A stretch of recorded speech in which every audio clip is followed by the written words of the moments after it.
Washington a perdu toute patience. Depuis la Maison-Blanche, le message envoyé à Paris ne ressemble plus à une note diplomatique polie, mais à une sommation catégorique. Cette fois, il ne s'agit pas d'un avertissement voilé, mais d'un signal clair adressé directement à Emmanuel Macron, ce chef d'État français qui aime se présenter comme l'architecte d'une Europe nouvelle génération. La secousse ne s'arrête pas aux frontières françaises. Elle traverse le continent, des métropoles orientales jusqu'aux côtes atlantiques. Les États-Unis appuient brutalement sur le bouton d'alarme, surprenant tout le monde par l'ampleur de la réaction. À Paris, c'est la sidération. Un silence presque irréel, comme si le temps s'était figé dans les couloirs du pouvoir. Restez attentifs, car ce qui se prépare n'est rien de moins qu'une déflagration politique majeure, capable de rebattre les cartes des alliances mondiales pour les années à venir. Imaginez que la patience de l'Amérique soit à bout, épuisée par des années de frustration accumulée. Donald Trump, de retour au pouvoir avec une détermination renouvelée, a clairement signalé qu'il en a marre du gouvernement français qui minimise, ignore ou balaie sous le tapis la violence d'extrême gauche depuis des années. Des actes de vandalisme lors des manifestations, des attaques contre les forces de l'ordre, des intimidations systématiques. Tout cela est toléré au nom d'une soi-disant lutte antifasciste. Et maintenant, Washington agit enfin avec une rapidité et une sévérité qui prennent tout le monde de court. Les États-Unis placent officiellement l'Antifa française sur la liste des organisations terroristes, au même niveau que le Hamas, l'État islamique et d'autres groupes extrémistes internationaux. Oui, vous avez bien entendu. Les extrémistes de gauche français, ces militants masqués qui sèment le chaos dans les rues de Paris, Lyon ou Marseille, sont désormais traités comme des réseaux terroristes globaux. Cela implique une interdiction d'entrée sur le sol américain pour leurs membres identifiés, le gel immédiat de leurs comptes bancaires, des sanctions économiques complètes contre toute entité liée et même des poursuites pénales pour quiconque entretiendrait des relations d'affaires avec eux. Tandis que Paris discute sans fin dans les salons feutrés de l'Élysée, débattant de nuances sémantiques et de liberté individuelle, les États-Unis passent à l'action décisive. Et l'Antifa n'est que le début d'une purge. Les militants d'extrême gauche d'Italie et de Grèce ont également été classés comme organisations terroristes par les États-Unis. La Fédération anarchiste informelle d'Italie, connue pour ses attentats et ses sabotages, la Justice prolétarienne armée de Grèce, impliquée dans des violences urbaines explosives, et d'autres réseaux radicaux comme les Blacks transnationaux. Tous ces groupements sont interconnectés à travers l'Europe, formant une toile d'araignée idéologique qui s'étend des squads athéniens aux manifestations romaines, en passant par les universités françaises, pendant que l'Union européenne ferme les yeux, préférant parler de mouvements sociaux plutôt que de menaces sécuritaires. Washington, lui, ne le fait pas. Les Américains, avec leur pragmatisme légendaire, voient une faille claire dans ce jeu. C'est une question de stabilité continentale, et ils refusent de laisser l'Europe sombrer dans l'anarchie. C'est particulièrement embarrassant pour la France, ce pays qui se pose en champion des droits de l'homme et de la démocratie. Les services de renseignement français, comme la DGSI, affirment depuis des années que l'Antifa n'est pas une organisation structurée, mais plutôt un mouvement diffus, sans hiérarchie claire. Un argument commode, presque paresseux, qui évite de tirer des conséquences réelles et permet de continuer à ignorer les exactions. Mais les États-Unis, en revanche, ne se laissent pas berner par de telles excuses bureaucratiques. À Washington, on ne cache pas que l'on voit l'inaction française comme un échec flagrant en matière de sécurité nationale et internationale. Les analystes du département d'État pointent du doigt une complaisance idéologique qui met en péril non seulement la France, mais aussi ses alliés transatlantiques. Pour Emmanuel Macron, cette décision est une humiliation directe, un camouflet public qui ébranle son image de dirigeant fort. Il parle souvent d'ordre, de force républicaine et d'état de droit dans ses discours enflammés. Mais face à la violence de gauche, ces émeutes qui paralysent les villes, ces attaques contre les symboles de l'autorité, son parti Renaissance semble paralysé depuis des années, coincé entre ses alliances progressistes et la réalité du terrain. Les avertissements de Washington sont clairs comme un coup de semonce. C'est le signal ultime. La France doit enfin agir ou risquer une rupture profonde avec son allié historique. Trump a laissé entendre à plusieurs reprises, dans des interviews tonitruantes et des tweets incendiaires, qu'il en a assez de l'inaction française, qu'il considère comme une faiblesse dangereuse pour l'Occident tout entier. Le Rassemblement national, RN, mené par Marine Le Pen et Jordan Bardella, est seul sur ce point depuis des années. Criant dans le désert médiatique, il exige des mesures fermes contre les structures d'extrême gauche. Démantèlement des réseaux, fin des subventions publiques déguisées via des associations culturelles et leur classement officiel comme organisation terroriste. Exactement ce qui arrive maintenant, tardivement mais clairement, des États-Unis, comme une validation venue d'outre-Atlantique. Tandis que Paris hésite, tergiverse et relativise, invoquant des excès isolés ou des contextes sociaux, Washington confirme ce que le RN dit depuis longtemps, renforçant ainsi la crédibilité du parti face à un establishment discrédité. Les conséquences pour la France pourraient être énormes, bien au-delà du symbolique. Les relations diplomatiques pourraient vaciller, avec des tensions lors des sommets du G7 ou de l'organisation du traité de l'Atlantique Nord. Les services de sécurité français pourraient être placés sous pression internationale, obligés de partager des renseignements, et Paris pourrait être forcé d'aborder enfin le sujet sérieusement, sous peine de sanctions secondaires.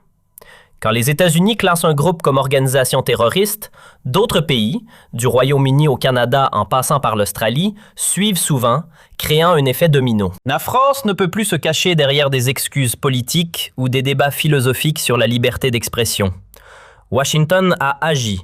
Les États-Unis fixent des limites claires. Et la grande question qui plane maintenant sur l'Élysée est: Paris trouvera-t-il le courage de faire enfin le ménage dans ses propres rangs, ou le gouvernement français se ridiculisera-t-il une fois de plus aux yeux du monde entier, apparaissant comme un régime faible et complaisant?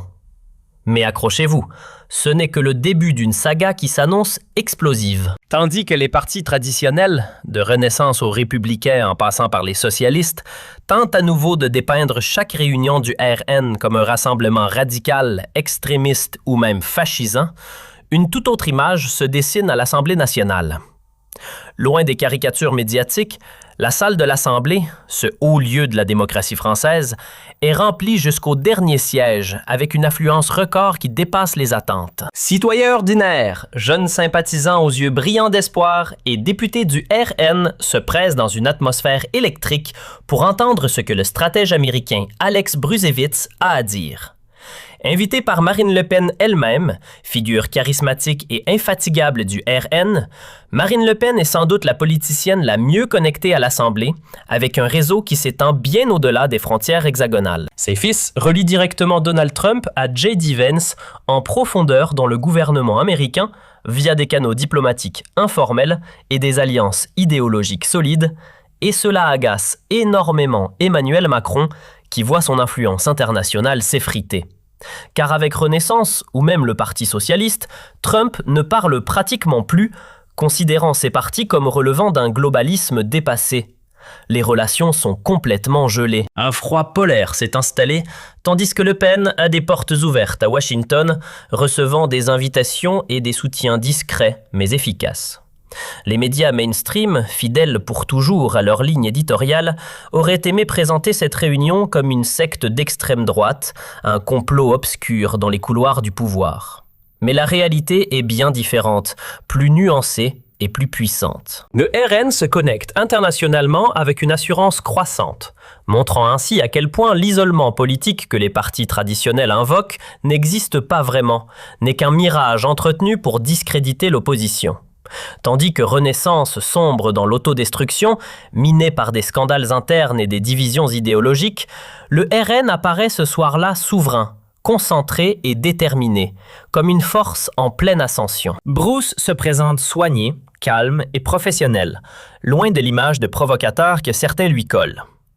Pas de chaos, pas de troll, comme les médias le prétendent dans leurs articles biaisés, mais un stratège affûté qui nomme clairement ce que beaucoup de gens ressentent déjà au plus profond d'eux-mêmes. Une frustration face à un système qui les ignore. La vraie attaque contre l'Occident ne vient pas de Moscou ou de Pékin, mais d'une élite globaliste installée à Washington, Bruxelles et Paris, qui impose partout les mêmes expériences idéologiques destructrices. multiculturalisme forcé, transition écologique punitive, ouverture des frontières sans contrôle. Exactement l'agenda qui a plongé la France dans la crise énergétique, avec des factures exorbitantes, le chaos migratoire qui surcharge les services publics et le déclin économique qui voit les usines fermées et le chômage grimper. Pour les présents, ces mots touchent au but comme des flèches précises, résonnant avec leurs expériences quotidiennes. Ils parlent d'un combat épique entre la liberté individuelle et l'autoritarisme moral imposé par les élites, entre des citoyens qui veulent simplement vivre en paix, élever leur famille et travailler dignement, et des élites déconnectées qui leur dictent comment penser, quoi dire et même quoi consommer. C'est exactement l'avertissement que le RN lance depuis des années. Un cri d'alarme contre la pensée unique qui étouffe le débat. Puis, une nouvelle se répand dans la salle comme une traînée de poudre, qui fera plus tard un énorme écho dans les cercles politiques et médiatiques.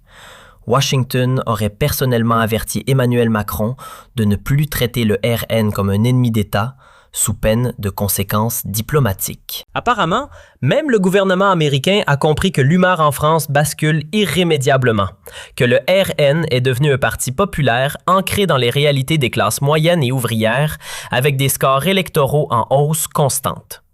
La réaction de Macron? Un chaos total, des contradictions flagrantes, une panique palpable dans les couloirs du pouvoir. Tantôt, il évoque une possible interdiction du RN pour extrémisme, tantôt il recule face aux risques légaux et populaires. Il ressemble à un homme qui sait que le contrôle lui échappe, que les sondages le rattrapent et que son mandat touche à sa fin dans l'humiliation.